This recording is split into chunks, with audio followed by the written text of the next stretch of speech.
Hi and welcome back to Real Reviews, where today I'm going to be rewinding all the way back to April of 2023 to talk about The Diplomat, because you got it, season 2 hit screens from 2024 and we want to play catch up to possibly one of the best political thrillers, one of the best character driven West Wing sort of Homeland-esque dramas that came to Netflix last year, starring Keri Russell, Rufus Sewell, Michael McKean and Rory Kinnear, to name a few. So let's dive into this Debora Cahn produced and written, shall we say, mishmash of political intrigue, and find out exactly what it is about The Diplomat that turned everybody's heads and got those Emmy and those Golden Globe nominations. So for those that missed the boat when it came to The Diplomat and that opening season, what hits you first and foremost is the fact that Keri Russell, who plays Kate Wyler, and her husband Hal Wyler, played by Rufus Sewell, has this sort of easygoing electricity, this on-screen chemistry, which really fires on all cylinders throughout the series and just gradually builds as the events and these domino effects all come into play.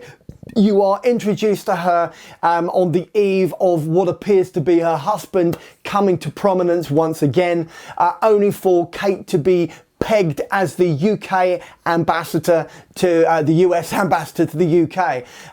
She's not a people person. She's a paperwork person. She's a negotiator. She's a hustler. She's a huckster. But she knows her way around the White House, around that political arena.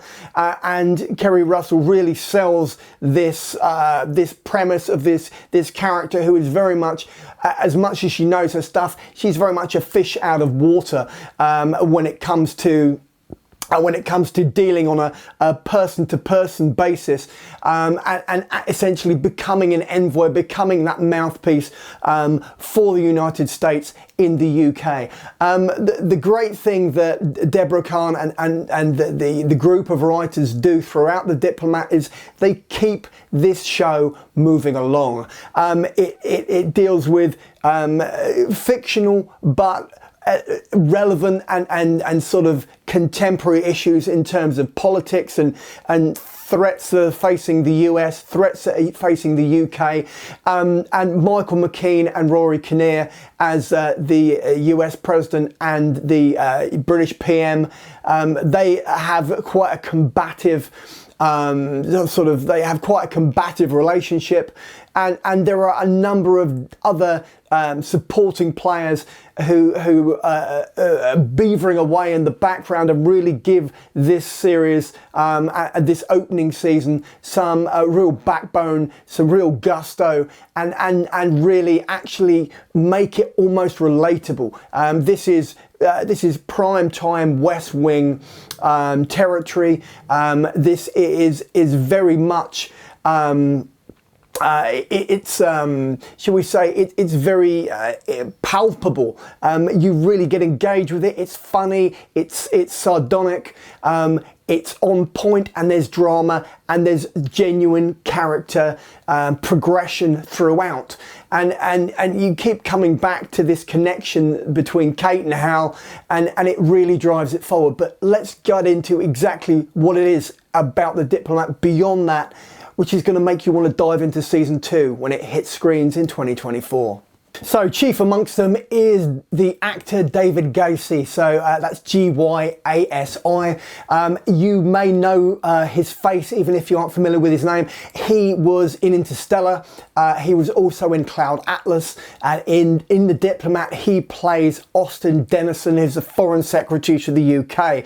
And ultimately he becomes quite integral to basically keeping Kate sane whilst she deals with the peccadillos and the sort of the eccentricities of these two world leaders as they meet on UK soil and sort of try and fumble towards some common ground whilst their political aides and their advisors are sort of firefighting in the background. And it just really is one of those shows where you really don't need to be that engaged with politics. comics. You don't need to be particularly that interested in it as a whole to grasp the drama, to grasp the comedy, and to really appreciate the performances and the writing which is going on consistently throughout this first season, which is why it goes by so quickly. Those hours fly by, and there's a genuine sort of like,